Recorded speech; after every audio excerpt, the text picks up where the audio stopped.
नमस्कार बच्चों, जय हिंद। कैसे हैं आप लोग? आप सभी का वापस से हार्दिक स्वागत है। अपनी प्रीवियस वीडियो लेक्चर्स को अगर हम लोग ध्यान से देखें तो हमने एक चीज को बहुत ही अच्छे से पाया है कि ऑब्जर्वेशन के जरिए इंसान ने क्या कुछ नहीं हासिल किया है नेचर से। और मैथमेटिक्स की जो जर्नी रही है हमारी, वो एक ऑब्जर्वेशन की जर्नी रही है, डेरिवेशन की ना होकर डिस्कवरीज की जर्नी रही है। और आज हम उसी क्रोनोलॉजी को आगे बढ़ाते हुए और नई नई चीजें डिस्कवर करेंगे। और अब जो ये वीडियो लेक्चर मैं आप लोगों के लिए आज लेकर आया हूं, यस, ये कुछ प्रीवियस टॉपिक्स हैं, आपके 10th ग्रेड से रिलेटेड हैं। आपको डिस्टेंस फॉर्मूले का फॉर्मूला याद होगा और आपको लगेगा कि ये बहुत आसान है। बट यहां पर हम कोई डेरिवेशन करने नहीं आए हैं, हम डिस्कवरीज करने आए हैं, हम चीजों को कनेक्ट करने आए हैं। हम मैथमेटिकली जितने साउंड होंगे ना, उतनी ही ज्यादा हमारी कम्युनिकेशन अच्छी होगी। और जितनी हमारी कम्युनिकेशन अच्छी होगी, हम साइंस को उतने ही बेहतर ढंग से नेचर से समझ पाएंगे।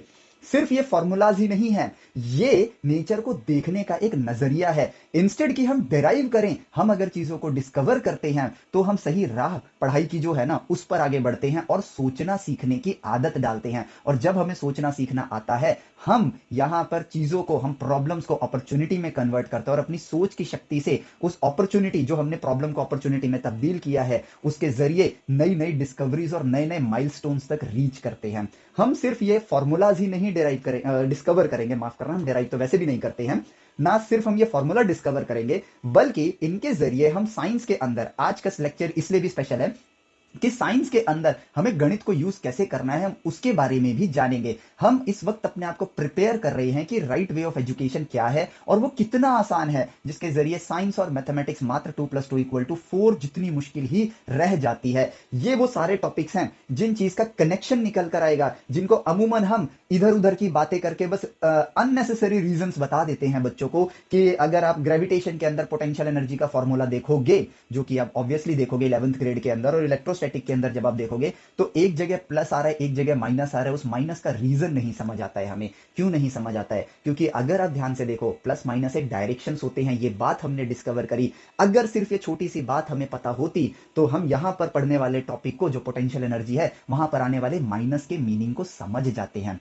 11वीं क्लास में हम लोग वेक्टर पढ़ते हैं और 12वीं क्लास में सेम वेक्टर को हम मैथमेटिक्स के अंदर पढ़ते हैं, लेकिन प्लस माइनस एक डायरेक्शन होता है। इस ज्ञान की वजह से वो वेक्टर को समझना कितना आसान हो जाता है। अदरवाइज हम क्या करते रहते हैं? हम सिर्फ फॉर्मूलाज को याद करते रहते हैं। ट्रिग्नोमेट्री के अंदर हम इतने फॉर्मूलाज होते हैं, सबको याद करते हैं ताकि एग्जाम में नंबर अच्छे आ जाएं। लेकिन एक सिंपल ऑब्जर्वेशन से, कि एक इंसान जहां पर खड़ा है, उससे जब वो मेजरमेंट कर रहा है, यानी कि एक फ्रेम ऑफ रेफरेंस बना रहा है, उस चीज को जब हम लोगों ने नेचर के अंदर देखा, तो साइन ए प्लस बी की डिस्कवरी हमने नेचर से खुद ब खुद कर ली। और बाकी के जितने भी फॉर्मूलाज हैं, वो उसी फॉर्मूला से डिस्कवर हो गए। चीजों को डिस्कवर करने से पढ़ाई कितनी आसान हो रही है। और मजेदार बात आती है कि सिर्फ और सिर्फ ऑब्जर्वेशन के जरिए आपकी पढ़ाई आसान नहीं हो रही है, नेचर आपको सिखा भी रहा है कि मुझसे अगर बात करोगे ना, तो मैं आपको बहुत सारा ज्ञान तो दूंगा ही, अपने लॉस को बताऊंगा ही, साथ ही साथ नई राह भी दिखाऊंगा कि आप और ज्यादा मुझसे कैसे सीख सकते हो। इसका एग्जाम्पल है जो हमने यहां पर 0 की पावर 0 में यूज किया था, जिसको हमने डिस्कवर किया था किसके अंदर,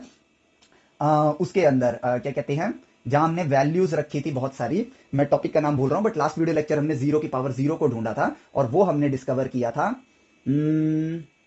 चलो कोई नहीं, ये मैं टॉपिक का नाम भूल गया हूं। बट द थिंग इज कि नेचर हमें राह भी दिखा रहा है, और उन्हीं के जरिए, उन्हीं राह के जरिए हम नई नई चीजों को खोजेंगे भी, अपनी क्षमताओं को भी आगे बढ़ाएंगे और यहां पर बहुत ज्यादा ग्रो करेंगे। तो यही चीज है जो हमें सीखना है इन टॉपिक्स के जरिए। हम पढ़ने सिर्फ एक एग्जाम के लिए नहीं आते, हम पढ़ने आते हैं अपनी काबिलियत को एनहांस करने के लिए, अपने वर्चस्व को बढ़ाने के लिए, अपनी काबिलियत को बढ़ाने के लिए, ना कि एक एग्जाम के अंदर बस सोसाइटी को दिखाने के लिए कि हमारे पास कितने मार्क्स हैं। और रही बात मार्क्स की ना, ज्ञानी इंसान के नंबर कोई काट नहीं सकता है, लेकिन अगर वो मार्क्स सिर्फ और सिर्फ एनियर के जरिए, इंपॉर्टेंट क्वेश्चंस के जरिए, टिप्स एंड ट्रिक्स के जरिए आए हैं, तो यकीन मानो सिर्फ समाज आपको वैलिडेट करेगा, लेकिन आप कामयाब इंसान कभी नहीं बन पाओगे। और उसी कामयाबी को पाने के लिए हमारे लिए सबसे ज्यादा जरूरी है कि हम यहां पर पढ़ाई को इंजॉय करें, जैसे हम स्पोर्ट्स को इंजॉय करते हैं। पढ़ाई मुश्किल है ही नहीं, वो एक हमने एक ऐसा एनवायरनमेंट क्रिएट कर दिया है कि वो फियरफुल चीज लगने लगी है, इसीलिए हम पढ़ाई को इंजॉय नहीं कर पाते हैं, उसका लुत्फ नहीं उठा पाते हैं। अन्यथा अगर हम राइट वे को फॉलो करें, तो यकीन मानो पढ़ाई इंजॉयबल हो जाती है। तो चलो अपने इस अजीबो गरीब लेक्चर को यहां एंड करते हैं और मेन टॉपिक पर आते हैं। लेकिन यकीन मानो जो बातें मैंने बोली है ना, वो बहुत ही ज्यादा इंपॉर्टेंट है और आपको लाइफ में बहुत ही सही रास्ता दिखाएगी। इंपॉर्टेंट ये नहीं है कि आप आप क्या कहते हैं चीजों को याद करो। इंपॉर्टेंट ये है कि आप सीखो कि सीखते कैसे हैं, तभी तो आप सेल्फ डिपेंडेंट बनोगे।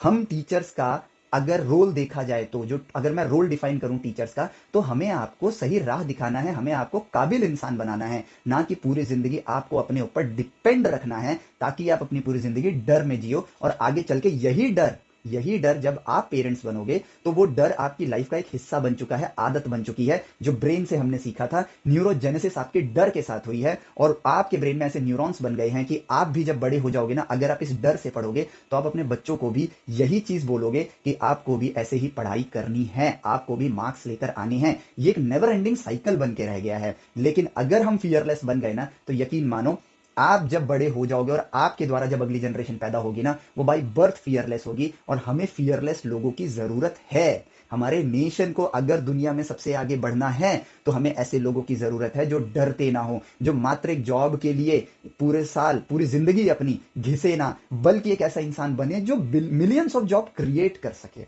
हमें वो इंसान बनना है। हमें वर्ल्ड को अपने ऊपर डिपेंड कराना है, ना कि हम दुनिया पर डिपेंड रहें, ऐसा इंसान बनना है। हमें अपनी खुशियां ढूंढने के लिए अचीवमेंट्स, हमें अपनी खुशियां ढूंढने के लिए ये नहीं सोचना है कि दुनिया में लोग ये सब खरीद रहे हैं तो मुझे भी वही खरीदना है, बल्कि हमें अपनी खुशियां अचीवमेंट्स में ढूंढनी चाहिए, और जो कि एक्चुअली में मिलती भी है। द थिंग इज कि हम कोई ऐसा रिस्क ही नहीं लेते हैं, क्योंकि हमारे अंदर डर होता है कि हम ऐसे अचीवमेंट्स हासिल करें जिससे हमें वो बड़ी खुशी मिले। और इंसान की बेसिक नीड है खुशियां, और वो खुशियां अचीवमेंट से ही मिलती है। लेकिन हम डरते हैं, इसलिए उसकी तरफ आगे नहीं बढ़ते हैं। और ये बात ऐसा नहीं है कि हम जानबूझ के करते हैं।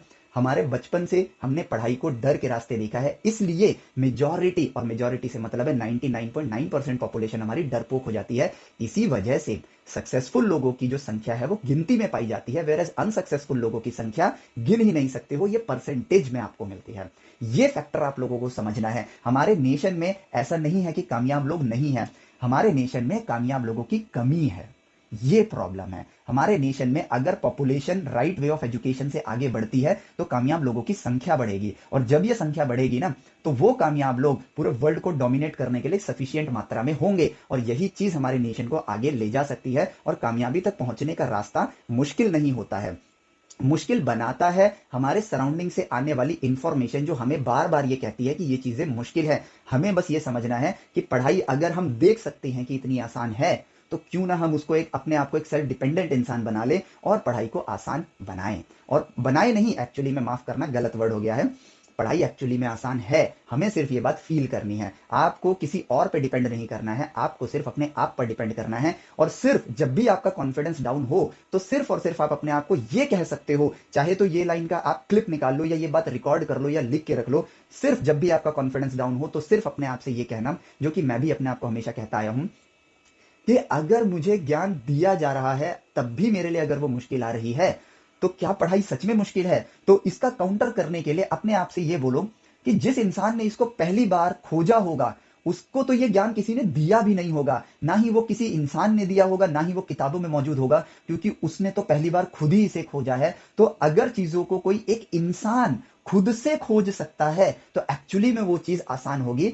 मेरे लिए मुश्किल सिर्फ इसलिए आ रही है क्योंकि मैंने शायद गलत रास्ता चुन रखा है। मेरी ज्ञान के अंदर शायद कुछ लूप होल्स हैं, जिसकी वजह से मैं इस चीज के सॉल्यूशन तक नहीं पहुंच पा रहा हूं, और ना मैं इस प्रॉब्लम को सॉल्व कर पा रहा हूं, क्योंकि मैं सही वे में सोच नहीं पा रहा हूं। और सोचना सीखना ही असली क्या कहते हैं ज्ञान होता है, असली एजुकेशन होता है। तो मुझे ये सोचना होगा कि मैं इसे क्यों नहीं सोच पा रहा हूं, इसके लिए मेरी सोच में कहां कमी आ रही है। इसका मतलब इस चीज को समझने के लिए शायद कुछ ऐसे ज्ञान के पार्ट हैं, कुछ ऐसे हिस्से हैं जिनको मैं अभी नहीं जानता हूं। बस अगर मैं उनको जान लूंगा ना, तो मैं इसको भी सॉल्व कर लूंगा, इस सोच को भी मैं प्राप्त कर लूंगा, और मैं इवॉल्व कर जाऊंगा। और यही तो बेनिफिट हुआ ना, पढ़ाई का बेनिफिट तभी तो हुआ जब मैंने कुछ सीखा, जब मैं इवॉल्व हुआ। सबसे इंपॉर्टेंट बात तो यही है ना हम लोगों के लिए लाइफ में, जो हमें समझनी है, और इसी बात को हमें फील करना है। इसी बात से ही ये बातें जब हम अपने दिमाग में डालेंगे ना, तभी हम अपने आप को इंपॉर्टेंट देखो। मैं ये कहता हूं कि आप मेरे लेक्चर्स को देखो, ठीक है,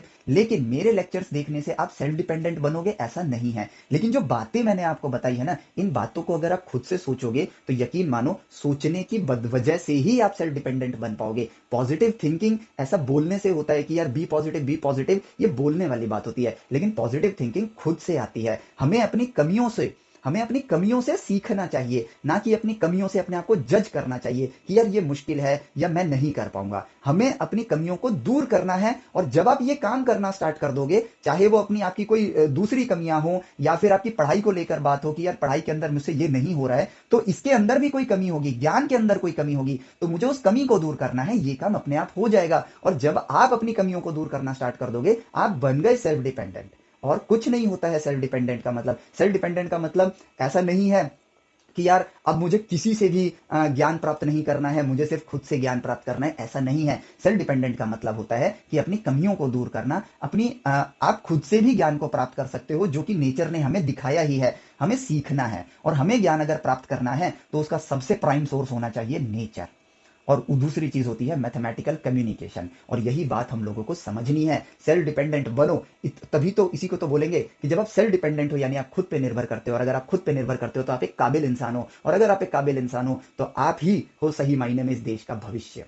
सब लोग देश का भविष्य नहीं होते हैं, काबिल इंसान ही देश का भविष्य तय करते हैं। जो हम कहते हैं कि हम छोटे बच्चे, हम तो देश का भविष्य हैं, बट एक्चुअली में मैथमेटिकली सोचूं तो ऐसा नहीं है। मैथमेटिक्स का मतलब सिर्फ प्लस माइनस नहीं होता है, किसी भी चीज को लॉजिकली इवेल्युएट करना भी मैथमेटिकल कम्युनिकेशन में ही आता है। तो लॉजिकली जो आत्मनिर्भर है, जो सेल्फ डिपेंडेंट है, वही सही मायने में देश का भविष्य है, क्योंकि वो सिर्फ अपनी ही जिंदगी नहीं बदलेगा, वो पूरे देश की जिंदगी बदलेगा। उन लोगों को भी व्यवसाय देगा, यानी कि नौकरियां देगा, जिन्होंने अपनी लाइफ में चैलेंजेस को एक्सेप्ट नहीं किया। तो वो खुद की लाइफ भी इवॉल्व कर रहा है, उन लोगों को भी मदद कर पा रहा है इनडायरेक्टली, जिन्होंने शायद चैलेंजेस को एक्सेप्ट नहीं किया, या फिर सैडली हमारा एनवायरनमेंट ही ऐसा नहीं है जिसकी वजह से बहुत से लोग क्या, मेजॉरिटी पॉपुलेशन अपना मोटिवेशन गवा देती है। लेकिन अगर हम इस चीज को एक चेन रिएक्शन की तरह शुरू कर देना कि हमारा जो समाज है ना, वो फॉलोअरशिप का समाज है, वो ट्रेंड्स को फॉलो करता है, और अमूमन आज के टाइम पे सोशल मीडिया के जरिए बहुत ही गलत ट्रेंड्स चलने स्टार्ट हो गए हैं, जिससे हमारा समाज जुड़ नहीं रहा है बल्कि टूट रहा है।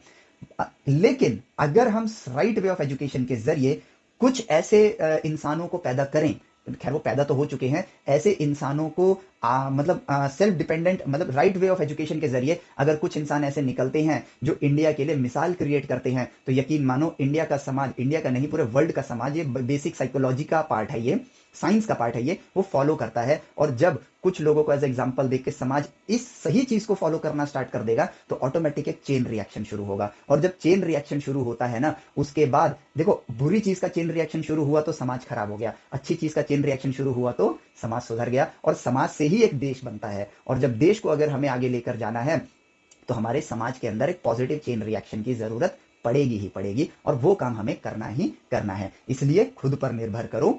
और पढ़ाई आसान है, ये बात तो मैंने आपको कई वीडियो लेक्चर्स में समझा ही दिया है। अब बारी आती है अपने ऊपर निर्भर करने की, और बारी आती है कि यहां पर आप लोगों को यह समझना होगा कि पढ़ाई आसान है, खुद पर निर्भर करेंगे, और बड़े एम, बड़े सपने देखना स्टार्ट करो। ठीक है, अपने सपनों को छोटा मत करना। हम जब छोटे बच्चे होते हैं सपने बड़े होते हैं, लेकिन बड़े होते होते हमारे सपने छोटे हो जाते हैं, बिकॉज जो सपने हमने देखे थे कि बड़े होके हम इतने बड़े बड़े काम करेंगे, वो इसलिए छोटे हो जाते हैं क्योंकि हम सही शिक्षा नहीं लेते हैं। या फिर आप ये कहूं कि यार इसमें बच्चों की गलती नहीं है, बच्चों की गलती इसलिए नहीं है क्योंकि हमारे समाज में ये नेवर एंडिंग साइकिल जो है ना, क्योंकि हमें सही शिक्षा नहीं मिली है, इसलिए हम आपको भी सही शिक्षा नहीं देते हैं। हमें लगता है कि जो गलत शिक्षा हमने प्राप्त कर ली है ना, वही सही शिक्षा है। इस वजह से इसको साइकोलॉजी में ईगो भी बोला जाता है।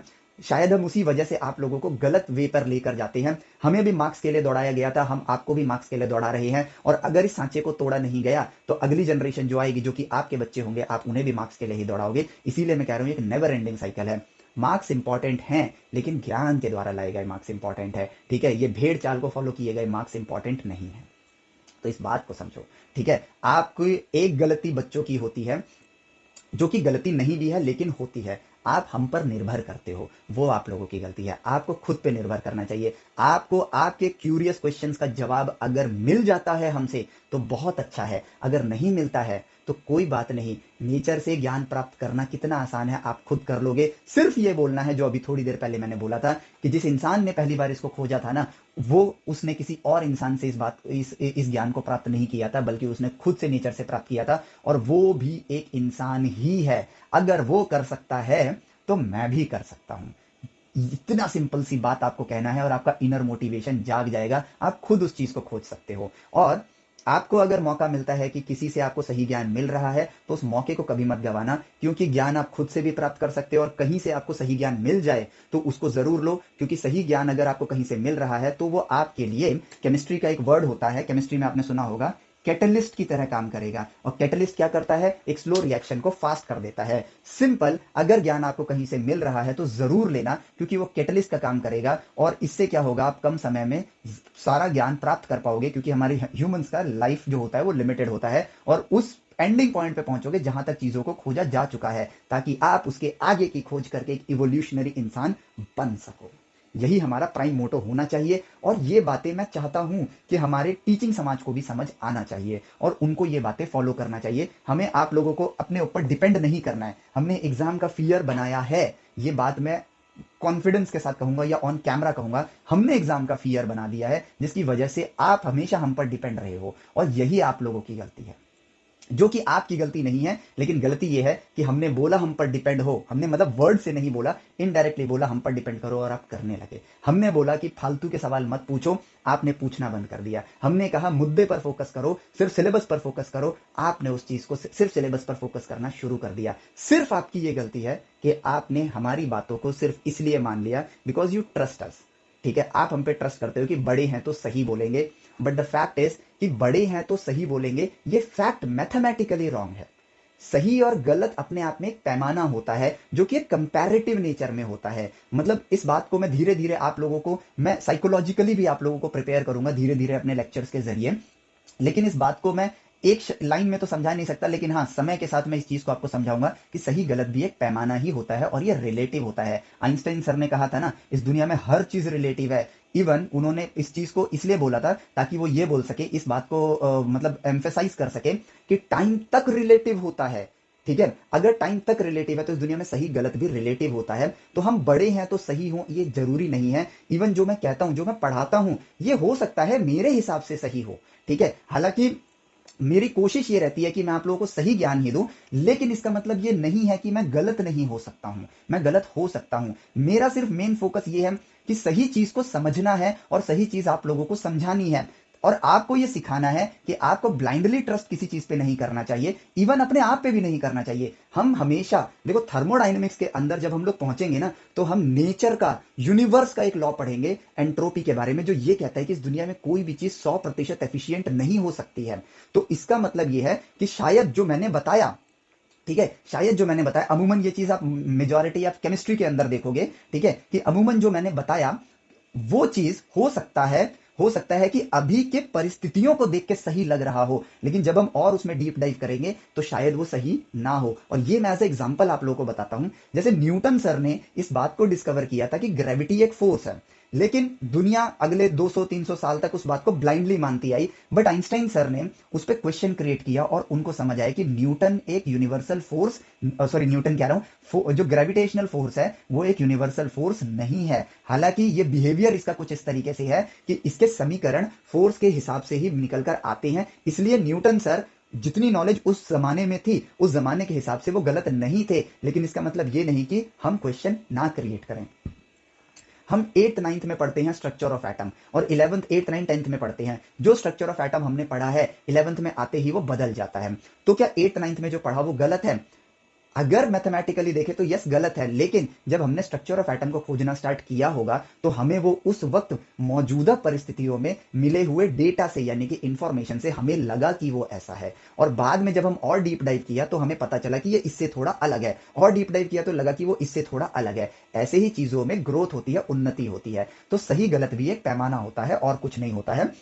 और यहां पर हमेशा कहते हैं ना, भूखा इंसान इतना खाता है कि वो मोटा हो जाता है। सिमिलरली हमें भी ना ज्ञान के लिए भूखा होना चाहिए, जो कि आपकी क्यूरियोसिटी से ड्राइव होता है। क्यूरियोसिटी वो मेडिसिन है जो आपको ज्ञान के लिए भूखा रखेगी, और ज्ञान के लिए जब आप भूखा रहोगे ना तो आप चीजों पे क्वेश्चन क्रिएट करोगे। साइंस का मतलब, साइंस का ज्ञान लेने के लिए कभी भी हमें ब्लाइंडली बिलीव नहीं करना चाहिए। हालांकि जो चीजें आप पढ़ रहे हो वो जिस जमाने में आप पढ़ रहे हो ये ऑलरेडी, मतलब इन पे जब इनकी शुरुआत होती है तब ब्लाइंडली बिलीव नहीं करें, यानी कि नई खोजों पे ब्लाइंडली बिलीव नहीं करना है। बट ये बहुत ही ज्यादा प्रूवन है, कई बार इनको रिजेक्शन का भी सामना करना पड़ा, बट इन्होंने जो अभी हम पढ़ रहे हैं इन चीजों ने उन रिजेक्शन को प्रूव किया कि हाँ देखो हम सही हैं। इसलिए मेजॉरिटी चीजें अभी के जो करेंटली हम लोग पढ़ेंगे एक्सेप्ट फॉर केमिस्ट्री, चीजें आपके लिए एकदम सही ही होंगी। लेकिन ये बात आपके मन में होनी चाहिए कि चीजें जरूरी नहीं है कि जो चीजें हम आपको बता रहे हैं वो सही है, हो सकता है जो परिस्थितियां जो सिचुएशन हम लोग देख रहे हैं वहां पर वो सही हो।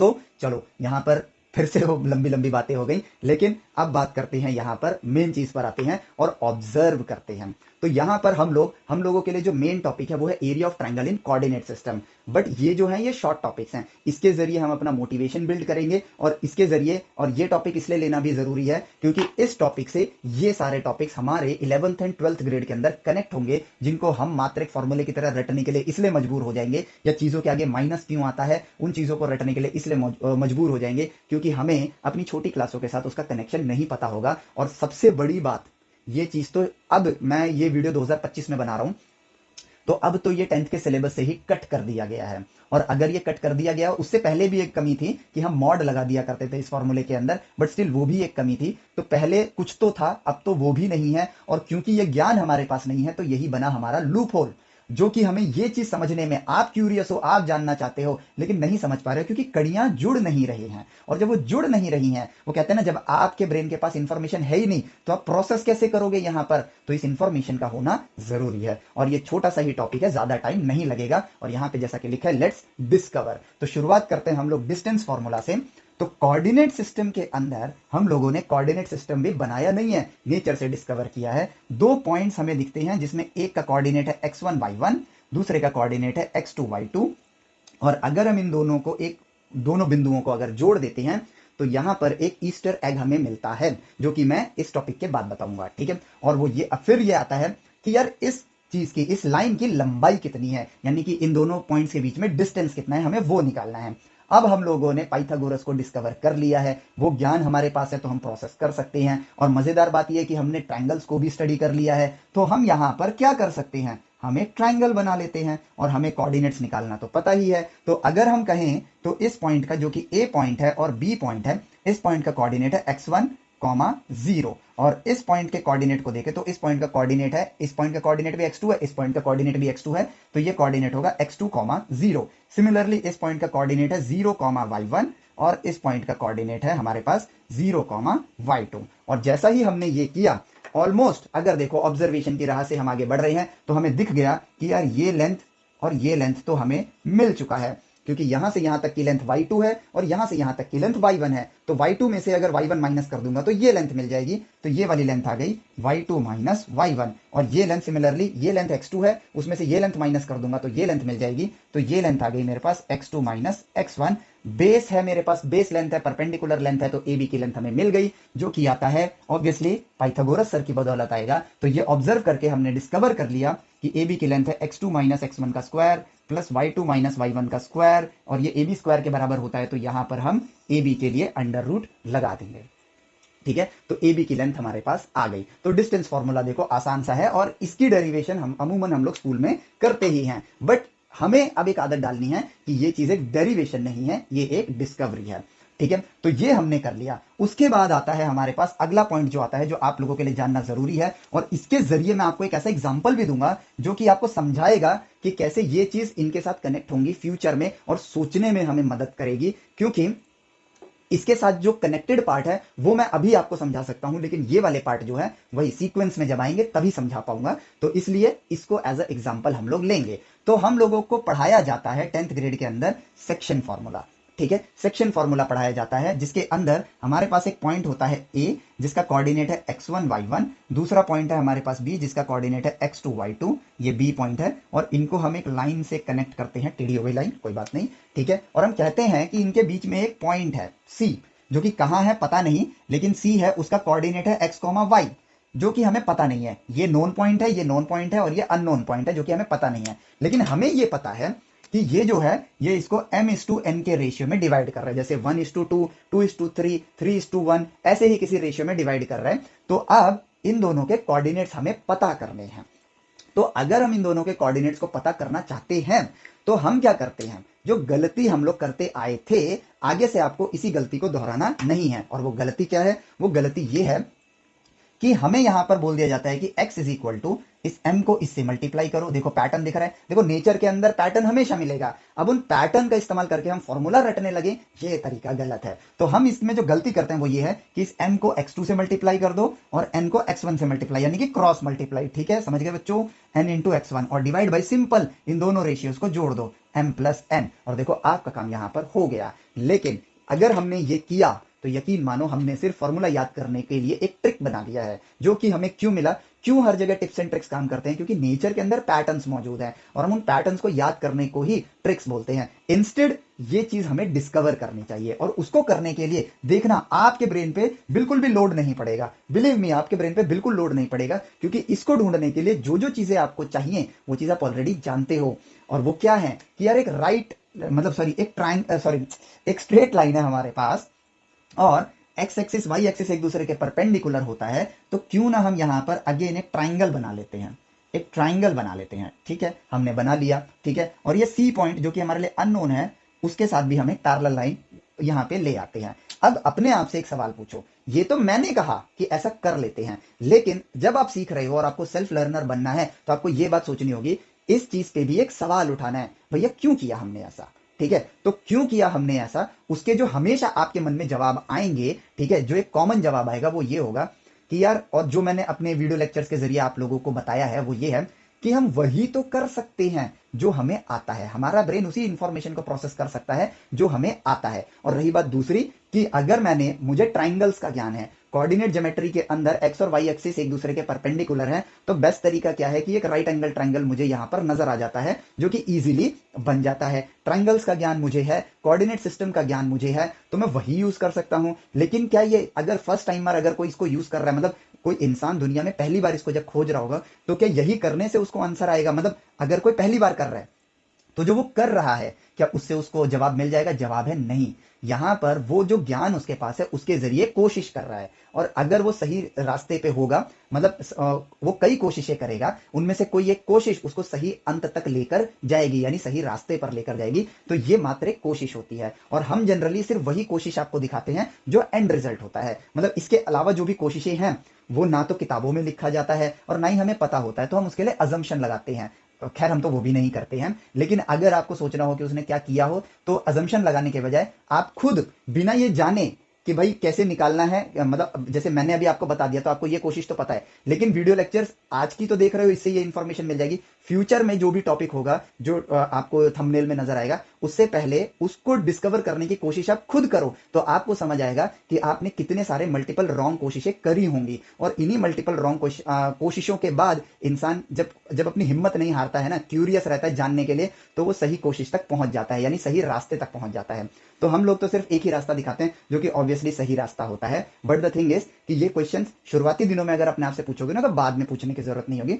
हमें अपने ब्रेन को सिर्फ एक बार सेटिस्फाई करना होता है, दैट्स इट। आज के टॉपिक्स बड़े इजी से हैं, इसलिए मैं आप लोगों को साइकोलॉजी के ज्ञान ज्यादा दे रहा हूं। ठीक है, तो इधर देखते हैं। तो भाई उन्होंने कहा ऐसा क्यों किया? क्योंकि हमें ट्राइंगल्स का ज्ञान है, हमें कोऑर्डिनेट ज्योमेट्री का ज्ञान है, तो हम अपनी नोन नॉलेज का इस्तेमाल करते हैं नेचर से बात करने के लिए। ठीक है, तो अब जैसे ही मैंने इस लाइन को इस लाइन के पैरेलल बनाया, मुझे क्लियरली यहां नजर आ गया, क्योंकि ये चीज हम ऑलरेडी कर चुके हैं, कि ये दोनों ट्राइंगल, ये वाला ट्राइंगल और ये बड़ा वाला ट्राइंगल, ये दोनों सिमिलर ट्राइंगल है। और 10th ग्रेड में हमें यही चीज सिखाई जाती थी, हमें यही चीज सिखाई गई है in the form of theorems, कि अगर एक लाइन है, ट्राइंगल के अंदर एक लाइन लेते हैं जो कि तीसरे साइड के पैरेलल होती है, तो वो अदर साइड जो होता है, जो ये दोनों इस साइड और इस साइड का जो रेशियो है, इस साइड और इस साइड का जो रेशियो है, ये हमेशा सेम रहता है। यही हमने सीखा है, तो यानी कि एक नॉन नॉलेज है जो हमने सिमिलर ट्राइंगल वाले चैप्टर में ज्ञान लिया था। ठीक है, तो यानी कि यहां से यहां तक की लंबाई और यहां से यहां तक की लंबाई भी m/n के रेशियो में डिवाइड करेगी। और ये चीज कैसे करी है हमने, ये ऑलरेडी हम लोगों ने सिमिलर ट्राइंगल में, मतलब मैंने नहीं पढ़ाया है अभी तक, बट मैंने 10th ग्रेड की वीडियोस बनाई हैं, तो उसमें आप देख सकते हो। अन्यथा मतलब मैं लॉजिकली चलूं तो ये आप ऑलरेडी पढ़ चुके हो, तो इसका मतलब ये नोन नॉलेज है आपके ब्रेन के अंदर। और अगर नहीं पढ़ा है तो जो मैंने थोड़ी देर पहले, जब मैं ये लंबी लंबी बातें कर रहा था, तब मैंने कहा था कि हमें अपने लूप होल्स को पूरा करना है। मान लेते हैं कि अगर आपको सेल्फ लर्नर जो कि आप बनना चाहते हो, अगर क्यों लगा रहा हूं, आपको अगर सेल्फ लर्नर बनना है तो हम इसी पर फोकस ना करें, हम अपनी कमियों को देखें। तो यहां पे जब मुझे पता चल गया कि यार ये फिगर तो मैंने सिमिलर ट्रायंगल के अंदर देखा है, और आपको वो ज्ञान नहीं पता है कि इसका रेशियो और इसका, इन दोनों का रेशियो और इन दोनों का रेशियो सेम क्यों होता है, तो अब इस पे फोकस करना छोड़ो।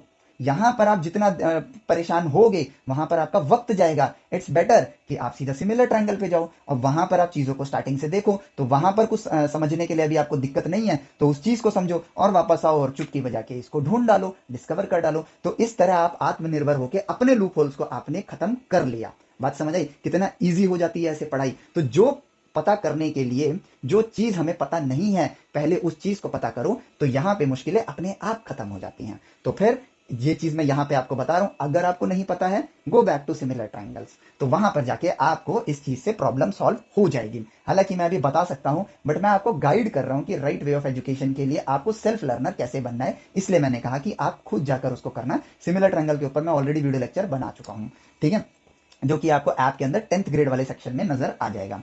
तो m/n का यहां पर रेशियो है और यूट्यूब पर भी मिल जाएगा। m/n का यहां पर रेशियो होगा। तो भाई जैसे ही मैंने इन दोनों का रेशियो देखा मेरे लिए तो यूरेका मूवमेंट आ गया। मैंने कहा यार इस पॉइंट का कोऑर्डिनेट क्या है x, इस पॉइंट का कोऑर्डिनेट क्या है x2 और इस पॉइंट का कोऑर्डिनेट क्या है x1। तो भैया यहां से यहां तक की लेंथ क्या हो जाएगी x माइनस x1, दिस में से ये माइनस कर दो और यहां से यहां तक की लेंथ कितनी हो जाएगी x2 माइनस x, और इन दोनों लेंथों का रेशियो क्या है m/n। लो भैया काम खत्म। तो x माइनस x1, इस लेंथ को अगर मैं इस लेंथ से डिवाइड कर दूं x2 माइनस x, तो ये आ जाता है m/n के बराबर। अब क्या करना है, सिंप्लीफाई करना है। मिल गया सेक्शन फॉर्मूला, डिस्कवर हो गया, डिराइव नहीं डिस्कवर हो गया। तो यहां पर बस इसके लिए कर लेते हैं nx माइनस, इसको यहां ले आते हैं, minus nx1 is equal to, इसको यहां ले जाते हैं mx2 माइनस mx, ठीक है। तो x x यहां नजर आ रहा है, एक जगह ले आते कॉमन हो जाएगा, तो इसको यहां लाएंगे तो माइनस m है, ये प्लस m हो जाएगा, mx plus nx is equal to, और इसको यहां ले जाते हैं mx2 minus sorry plus nx1 divided by, अब यहां से x कॉमन ले लेता हूं, यहां से x कॉमन ले लेता हूं तो m प्लस n बचेगा और x कॉमन आ गया तो mx2 प्लस nx1, ठीक है। तो x यहां पर निकल कर आ गया mx2 plus nx1 divided by m plus n। As simple as that. बिल्कुल भी स्ट्रेस पड़ा, मैंने कहा था ना बिल्कुल भी स्ट्रेस नहीं आएगा आपके ब्रेन के ऊपर, इतना इजी सा टॉपिक है ये। देखो तो ये देखो यहां पर कितनी आसानी से हमने इस चीज को डिस्कवर कर लिया, और जब ज्ञान मिलता है ना तो हमारी रफ्तार बढ़ती है। अब देखो अब हमने जो काम किया यहां पर, हमने कहा यार एक्स के पैरेलल लाइन बनाई, तो एक काम करते हैं ना, अब एक लाइन ऐसे बना देते हैं, अब एक लाइन ऐसे बना देते हैं। तो अगर ये m/n के रेशियो में है तो ये देखो इसके सामने जो लाइन है वो ये है n और ये वाली लाइन है m, ठीक है। तो ये भी m/n के रेशियो में आएगा। तो यहां से यहां तक की लेंथ, ये कोऑर्डिनेट हो जाएगा y, ये कोऑर्डिनेट हो जाएगा y2, ये कोऑर्डिनेट हो जाएगा y1, यहां से यहां तक की लेंथ y माइनस y1, यहां से यहां तक की length y2 minus y, this divide by this is equal to n/n, या this divide by this is equal to m/n। Simplify करा, डिस्कवरी हो गई। तो x एंड y कोऑर्डिनेट्स हमने ढूंढ लिए, काम खत्म। आसान है ना, ठीक है। अब आप लोगों के लिए एक टास्क, ठीक है, सोचने के लिए ही। अब जैसे ये, अब खैर यही सेक्शन फॉर्मूला है, लेकिन एक और तरीके से हम सेक्शन फॉर्मूले को देखते हैं जो कि होता है आपका एक्सटर्नली, मतलब यहां पे वो इंटरनली डिवाइड कर रहा है, बट व्हाट इफ वो एक्सटर्नली डिवाइड करे। तो ये आप लोगों के लिए टास्क है, ऑन पेपर लिखना, ऐप के अंदर चैट सेक्शन के अंदर आप मुझे जरूर भेजना, ठीक है। और अगर वैसे तो मतलब अभी कम ही आएंगे, लेकिन अगर फ्यूचर में बहुत सी भीड़ आती है, इन चीज़ों को भेजती है, तो मुझे बड़ी खुशी होगी। और सारी चीज़ें तो मैं चेक नहीं कर पाऊंगा, लेकिन मज़ेदार बात पता है क्या होगी कि आप सेल्फ लर्नर बनने की तरफ आगे बढ़ चले हो, और चीज़ इतनी आसान है कि जो आप करोगे ना वो ऑटोमेटिकली सही होगी, और उसको आप खुद भी वेरीफाई कर लोगे। कैसे? 4 क्वेश्चन उठाना, जो डिस्कवरी आपने करी है उस पर अप्लाई करना, चारों के आंसर सही आ रहे हैं मतलब आपने सही चीज़ ढूंढी है, काम खत्म, ठीक है। तो एक्सटर्नल वाला जो टास्क है आप लोगों के लिए वो ये है कि एक पॉइंट है ए, दूसरा पॉइंट है बी, इन दोनों को हमने जोड़ दिया, और there is a third point जो इसी लाइन में आगे चल के आएगा। मैं डॉटेड लाइन बना देता हूं, यहां पर लेते हैं हम लोग सी, इसका कोऑर्डिनेट है x, y जो हमें नहीं पता है, इसका कोऑर्डिनेट है x2, y2, इसका कोऑर्डिनेट है x1, y1, ठीक है। तो यहां पर सी जो है इस ए बी को, ठीक है, डिवाइड कर रहा है एक्सटर्नली, ठीक है, एक्सटर्नली डिवाइड कर रहा है। अब यहां पे कंफ्यूज हो रहा है, एक्सटर्नली डिवाइड कर रहा है मतलब, एक्सटर्नली डिवाइड करने का मतलब ये है कि देखो सी जो है इन दोनों के बीच में नहीं है, बाहर है। तो यहां पर ए सी यानी कि ए से लेकर सी तक की length divide by B C, B से लेकर सी तक की लेंथ। जैसे आपका इंटरनली डिवीजन में ए से सी तक की लेंथ है और बी है, तो ए सी लेंथ और बी सी लेंथ, या फिर अगर आप डायरेक्शन के हिसाब से चलोगे तो सी बी लेंथ होती है, ठीक है। तो ये लेंथ, तो ये जो लेंथ आती है, ठीक है, अभी इंटरनली में m/n के रेशियो में डिवाइड कर रहा है, तो यहां पर यहां से यहां तक का और यहां से यहां तक का m/n के रेशियो में डिवाइड हो रहा है। या फिर आप ये लिख लो AC अपॉन में BC m/n के रेशियो में डिवाइड हो रहा है। तो आपके लिए टास्क है, आपको डिस्कवर करना है। मैं फाइंड की जगह लिख देता हूं, आदत भी बनानी है ना मुझे आप लोगों की कि आप डिस्कवर बोलो। Discover coordinates of C which is x, y। मतलब आपको x बताना है एंड y बताना है, ठीक है, इसके कोऑर्डिनेट्स बताने हैं।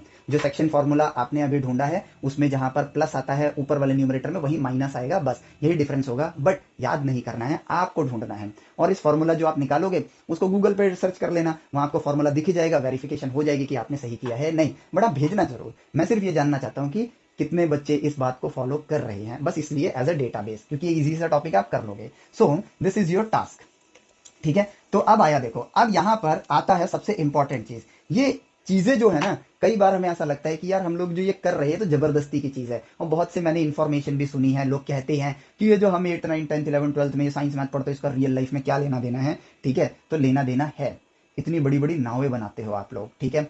अगर उसका सेंटर ऑफ मास सही जगह पे नहीं हुआ तो, इतने बड़े प्लेन उड़ते हैं, अगर उसका सेंटर ऑफ मास सही जगह पे नहीं हुआ तो, इतने खर्च, इतना पैसा लगता है उन्हें बनाने में, सोचो सेंटर ऑफ मास सही नहीं हुआ तो। रॉकेट्स जो सैटेलाइट्स छोड़ते हैं और जिसे देख के हम बहुत ज्यादा इंस्पायर भी होते हैं, इनके सेंटर ऑफ मास सही जगह पे नहीं हुए तो क्या होगा? बिलियंस ऑफ रुपीज का लॉस हो जाएगा।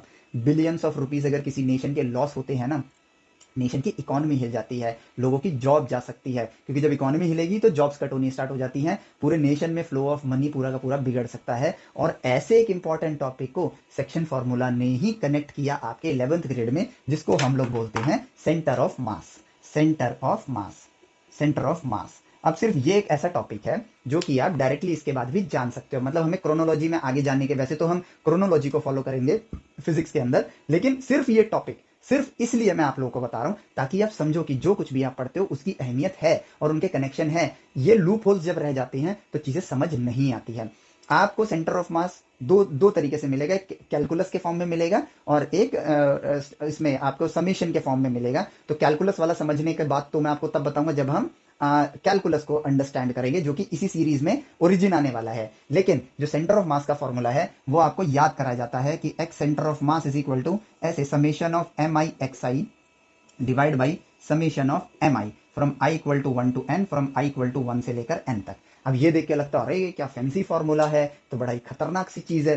तो हम यहाँ पर चीजों को देख के घबराएं नहीं, बल्कि कनेक्शन जोड़े। अब याद करना पड़ेगा ना, तो ये मुश्किल लगेगा ही लगेगा, लेकिन अगर हम खोजकर्ता की नजर से बढ़े आगे तो हमारे लिए बहुत ही आसान होगा। और जो कि कैसे है, हमें क्या करना है, इस बात से हम लोग इस लेवल पर आके तो परिचित है ही कि यहां पर मैं एक लाइन बना रहा हूं, ठीक है। इसका मास है m1, इसका मास है m2।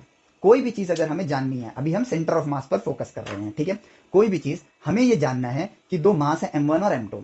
अगर मैं कहूं कि यार दो मास है मेरे पास, एक 100 किलो का है, दूसरा भी 100 किलो का है, ठीक है। दोनों का अगर मैं सेंटर मास का केंद्र ढूंढना चाहूं तो वो तो एग्जैक्ट बीच में आएगा, क्योंकि यहीं पर वो पॉइंट है जहां वो बैलेंस करेगा, ठीक है। ऑब्वियस सी बात है, और इस बात से आप एग्री भी कर रहे हो क्योंकि ये तो रियल लाइफ एक्सपीरियंस है हमारा।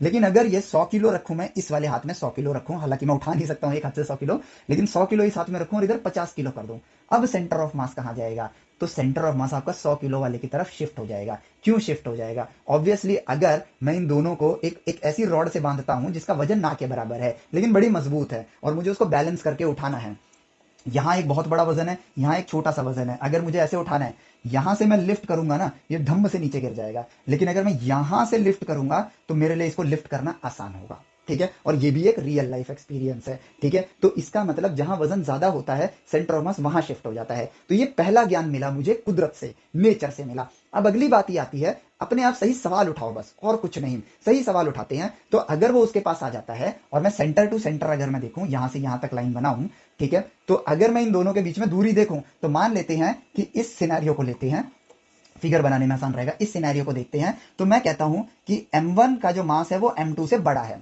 ठीक है, और इसका जो सेंटर पॉइंट है वो यहां पर है। तो अगर m1 मास m2 से बड़ा है तो नेचर में की गई ऑब्जर्वेशन के हिसाब से सेंटर ऑफ मास m1 की तरफ होगा, जो कि मैं मान लेता हूं यहां पर होगा। यहां पे मैंने एक लाइन बना दी, ठीक है। लेकिन इसकी पोजीशन कैसे निकालूं मैं? तो उसके लिए हमने कहा कि चलो नेचर से ही बात करते हैं। अब नेचर से बात करने पे हमें समझ आया ऑब्जर्वेशन के जरिए कि यार ये वो पॉइंट है। अब लॉजिकली सोचो, ये वो पॉइंट है जहां पर ये दोनों मासेस बैलेंस करेंगे, दोनों मासेस क्या करेंगे, बैलेंस करेंगे। तो अब हमने कहा कि मान लेते हैं कि ये है हमारे पास 100 किलो का, 100 किलो का, और ये है हमारे पास 50 किलो का। ऑब्जर्वेशन के लिए हमने दो नंबर्स ले लिए।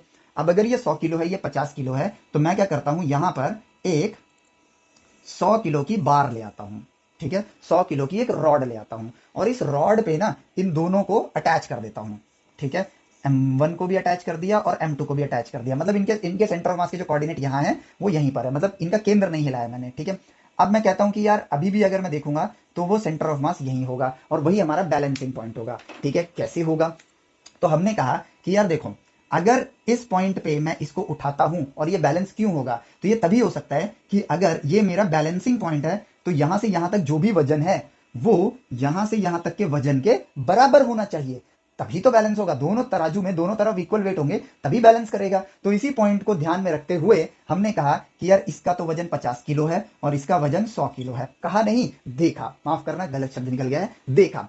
तो यार ये रॉड का वजन पूरा डिस्ट्रीब्यूटेड है, वो 100 किलो का है, सॉरी 150 किलो का है, माफ करना, हमने इन दोनों के वजन के बराबर लिया, 150 किलो का है। तो इसका मतलब कि यहां से यहां तक अगर ये 50 किलो की रॉड हो और यहां से यहां तक ये 100 किलो की रॉड हो, तो 100 प्लस 50 150 हो जाएगा और 100 प्लस 50 150 हो जाएगा। ठीक है, तो इसका मतलब इन दोनों को जो ये लाइन जोड़ रही है उसको मैं 50:100 के रेशियो में डिवाइड मान रहा हूं। तो इसका मतलब ये वो पॉइंट है, वो बैलेंसिंग पॉइंट वो है जो इन दोनों लेंथों को, इन दोनों के केंद्रों को, ठीक है, जिस पॉइंट पे कट कर रहा है वो 50:, मतलब अगर 50 मास इधर है तो इस तरफ 50 का सेक्शन होगा, 100 मास इधर है तो इस साइड सेक्शन होगा। तो अगर M2 और M1 है तो इधर M2:M1 के रेशियो में डिवाइड कर रहा है। और जैसे ही रेशियो दिखा, मुझे अपने 10th की वो घटना याद आ गई जब मैंने कभी सेक्शन फॉर्मूला पढ़ा था।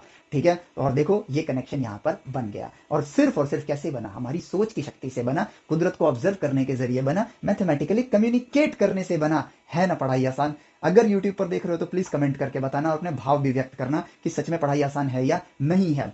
इनके जैसे फैंसी फॉर्मूला से बच्चे 11th में डरते हैं, लेकिन ये कितनी आसानी से खोजा जा सकता है। तो अब हमने रेशियो को खोज लिया, कैसे? मात्र नेचर से बात करके। और कैसे? तो हम इसी तरह से वो सेल्फ डिपेंडेंट इंसान बनेंगे। जब हमें किसी से जवाब नहीं मिलेगा तो हम खुद यहां पर खोज लेंगे। तो M2:M1 का रेशियो आ गया।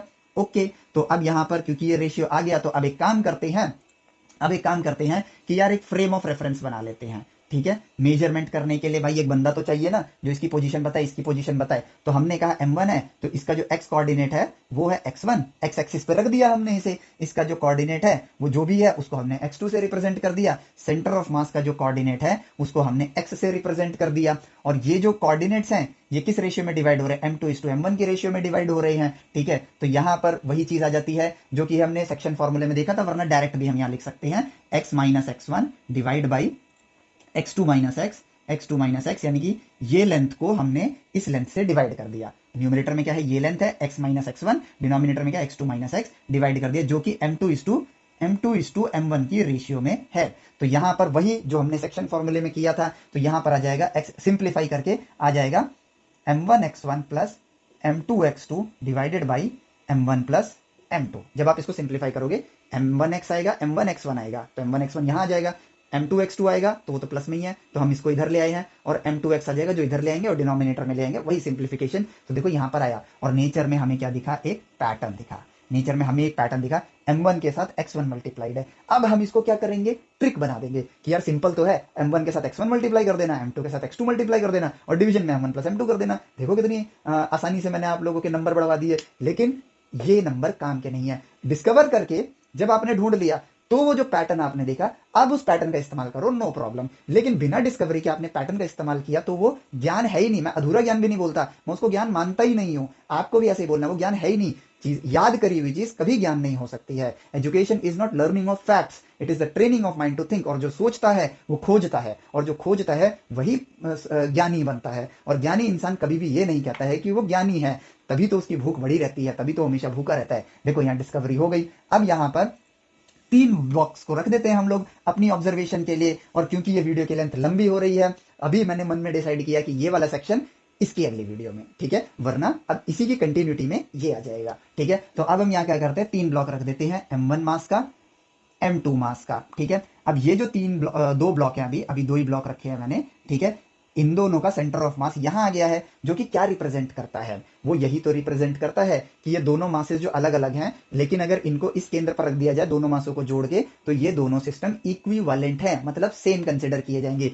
इन दोनों को उठाने के लिए भी हर एक वर्चुअल रॉड से अगर मैं जोड़ता हूं, तो इनका केंद्र भी यहां पर है, सेंटर भी यहां पर है, यहां से उठाऊंगा तो दोनों बैलेंस के साथ उठ जाएंगे। और इसकी जगह मैं एक ऐसा ब्लॉक रख दूं जिसका मास हो M1 प्लस M2 और जिसका कोऑर्डिनेट जो हो ठीक इसी पॉइंट पर हो, तो हमने एक और फ्रेम ऑफ रेफरेंस बना लिया। अब ये ब्लॉक का मास कितना है, M1 प्लस M2, जिसका कोऑर्डिनेट x था, जो कि हमने ढूंढ लिया था। x हमारे पास क्या आया था, M1x1 plus M2x2 divide by M1 plus M2। अब ये फॉर्मूला नहीं है, अब ये एक पॉइंट है। जब इन नंबर्स को आप इसमें डालोगे तो एक नंबर सॉल्व होकर एक नंबर आएगा, वो नंबर इस x को रिप्रेजेंट कर रहा है, तो ये एक नंबर है। तो अब मैंने एक ब्लॉक यहां रख दिया, और अब मैं यहां क्या करता हूं, एक तीसरा ब्लॉक रखता हूं, जिसका मास मैं ले लेता हूं M3 और कोऑर्डिनेट ले लेता हूं x3, जो कि यहां पर भी एग्जिस्ट करता है, M3 और x3। तो अब ये दोनों ब्लॉक जो हैं वो एक ब्लॉक में कन्वर्ट हो गए, जिनका टोटल मास इन दोनों के टोटल मास के बराबर है, और उसका केंद्र यहाँ पे हमने सेम वही लिया जो हमने इन दोनों के लिए सेंटर ऑफ मास ढूंढा था। अब ये एक ब्लॉक, ये दूसरा ब्लॉक, तो हमें जैसा इन दोनों के लिए पता था वैसे इन दोनों के लिए करेंगे, क्योंकि अब ये भी 2 ब्लॉक सिस्टम बन गया है। इन का कोऑर्डिनेट जो है वो यहां पर है, जिसको मैं x डैश से रिप्रेजेंट कर देता हूं, क्योंकि x से मैंने इसको रिप्रेजेंट किया है, ठीक है। तो यहां पर सिंपली क्या आएगा, अगर हम देखें तो यहां पर आएगा x dash is equal to M1 के साथ x1, ऑलरेडी डिस्कवर कर चुके हैं, तो इसलिए अब हम शॉर्टकट मार लेते हैं। इसका मास कितना है, M1 प्लस M2, ठीक है, मल्टीप्लाई इसका कोऑर्डिनेट जो कि x के बराबर है, ठीक है, प्लस M3x3, ठीक है, divide by whole divide by total mass M1 plus M2। तो यहां पर M1 क्या है, M1 प्लस M2 है, मतलब इस बॉडी का मास कितना है, M1 plus M2 plus M3। लो हमने यहां लिख लिया। अब बचा क्या, x जो है यहां पर हम डाल देते हैं, तो यहां पर आपको दिखेगा M1 plus M2 multiply M1x1 plus M2x2 divide by M1 plus M2, ठीक है, प्लस में M3x3 whole divided by M1 plus M2 plus M3, M1 M2 M3 आ गया। और ये देखो डिनोमिनेटर और ये तो सेम ही है, कट गए, ठीक है, डिवाइड हो गए। और देखो कितना खूबसूरत सा पैटर्न नेचर ने हमको फिर से दिया। नेचर ने ये दिया, 2 बॉडी के लिए क्या था, M1x1 plus M2x2 divide by M1 plus M2, और तीन मासेस के लिए क्या निकल कर आया, x dash is equal to M1x1 plus M2x2 plus M3x3 whole divided by M1 plus M2 plus M3। और ये देखो आ गया। तो इसका मतलब अगर 4 ब्लॉक होंगे तो अब इस पैटर्न को कंटिन्यू करें, अगर चौथा ब्लॉक यहां डाल देता हूं x4 कोऑर्डिनेट पे मास M4, तो हो जाएगा M4x4 प्लस में यहां पर M4 आ जाएगा। पैटर्न मिल गया। It is not a trick जिसको आपको याद करना है, इट इज अ डिस्कवरी जो आपको खोजनी है, ठीक है, मिल गया। और हमने कहा सेंटर ऑफ मास x से रिप्रेजेंट कर दिया, XCOM लिख देते हैं यहाँ पर, उसका फॉर्मूला हमें मिल गया। और टेक्निकली देखा जाए तो इसकी जड़ें कहाँ से जुड़ी हुई थी, सेक्शन फार्मूला के साथ जुड़ी हुई थी। हालांकि हमने यहाँ पर सेक्शन फार्मूला का यूज नहीं किया, लेकिन वही चीज किया हमने सेक्शन फार्मूला का ही यूज किया, बस सिंप्लीफाई दोबारा कर दिया, और कुछ नहीं है। But in short, x1 coordinate, x2 coordinate, M2 is to M1, तो M2x2 देखो सेक्शन फार्मूला यूज करें, M2x2 M1x1 divide by M1 plus M2। यहां से प्राप्त किया गया ज्ञान मुझे यहां काम आ रहा है, ठीक है, यानी कि इसने मुझे इवॉल्व किया, तभी तो मैं सक्षम बना नई खोजें करने के लिए। लेकिन प्रीवियस लूप होल अगर रहेगा तो क्या मैं सक्षम बनूंगा, नहीं बनूंगा, ठीक है। तो यहां पर ये हमने ढूंढा, और नेचर के अंदर हमेशा ही पैटर्न्स निकल कर आए हैं, हमेशा, कभी भी नॉन पैटर्न के फॉर्म में आपको कुछ नहीं मिलेगा नेचर के अंदर। तो यहां पर दिख रहा है M1x1 M2x2 M3x3 M4x4। जब कोई भी चीज पैटर्न में होती है तो हम क्या करते हैं, उसको छोटा कर देते हैं। तो यहाँ पे ऐड हो रहा है, तो हमने यहाँ पर एक सिंबल बनाया, ये थोड़ा ई जैसा लगने वाला, इसको समेशन बोलते हैं। और पैटर्न को हम लिखते हैं यार 1 2 3 4 है, तो हमने क्या किया, यहाँ पे लिख दिया MIXI, ठीक है, आई मतलब 1 2 3 4 5 6। समेशन का मतलब है कि पहले आप 1 लिखोगे M1, फिर X1, फिर प्लस करोगे, फिर M2 X2, तो फिर आपने कहा I फ्रॉम 1 से लेकर, मान लो यहाँ 4 तक है, 4 तक लिख दिया, ठीक है, डिवाइड कर दे, यहाँ M का ही पैटर्न है बस 1 2 3 4, तो समेशन ऑफ I फ्रॉम 1 से लेकर 4 तक MI। इसका मतलब क्या हुआ, यही हुआ, एज सिंपल एज दैट, ठीक है। इसको इससे रिप्रेजेंट कर दिया, एंड दैट्स इट। कितना आसान है पढ़ाई करना, ठीक है। हालांकि 2 बड़े बच्चों वाले टॉपिक थे, लेकिन इन बच्चों वाले टॉपिक से भी हम अपने सेल्फ कॉन्फिडेंस को बढ़ा पाए, चीज़ों को डिस्कवर कर पाए, और सबसे इंपॉर्टेंट चीज़ जो सीख पाए कि जो हमें सेल्फ लर्नर बनने के लिए चाहिए वो है अपनी कमियों को दूर करना। और वो कमियां पर्सनल लेवल पर भी होती हैं और ज्ञान के क्षेत्र में भी होती है। तो पर्सनल लेवल वो आपके ऊपर है, ज्ञान के क्षेत्र में करना है वो भी आपके ऊपर है, और कैसे करना है वो हमने आज यहाँ पर एज एन एग्जाम्पल समझा। और यही चीज अब हम करेंगे area of triangle in coordinate system में, क्योंकि ये सिलेबस से कट गया है और बहुत सी चीजें आगे चल के इसके साथ जुड़ी हुई हैं, तो हमें इस चीज को ढूंढना बहुत ज्यादा जरूरी है। इसके फॉर्मूले से वो चीज नहीं आएगी, जो हम इसका फॉर्मूला डिस्कवर करेंगे उससे एक ऐसी चीज हमें नेचर दिखाएगा जो हमें एज अ लर्नर, देखो आप भी क्या कर रहे हो, इवोल्यूशन में हर इंसान ने कुछ ना कुछ खोजा तभी हम आगे बढ़े हैं। तो आप भी तो बचपन से धीरे धीरे चीजों को सीखते आ रहे हो, तो आप भी उस इवोल्यूशन की प्रोसेस को फॉलो कर रहे हो, जो कि मैंने आपको एक वीडियो लेक्चर में बताया भी था।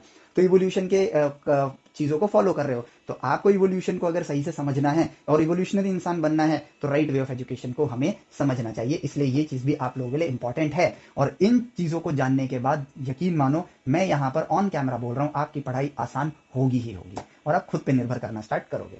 सो इस वीडियो को यहाँ एंड करते हैं, मिलते हैं नेक्स्ट वीडियो में area of triangle in coordinate system के अंदर, जो कि इन चीजों के साथ जुड़ा हुआ है। Area vector, rotational motion, gravitation, electrostatic, ये आपके 11th में आएंगे, इलेक्ट्रोस्टैटिक 12th में आएगा, एम्पियर सर्किटल लॉ जिसको सब रट्टा मारते हैं, वैसे तो इनको भी सब रट्टा ही मारते हैं, जॉर्डन कर, या आपको मैथमेटिक्स की फील्ड में या फिर इंजीनियरिंग की फील्ड में जाओगे तो देखने को मिलेगा, और एटसेट्रा एटसेट्रा का मतलब है और भी बहुत सी चीजें हैं जो इसके साथ जुड़ी हुई हैं। ये तो चंद नाम बस मैंने यहाँ पर लिखे हैं। सो मिलते हैं आपसे नेक्स्ट वीडियो लेक्चर में। Till then take care, bye bye, जय हिंद।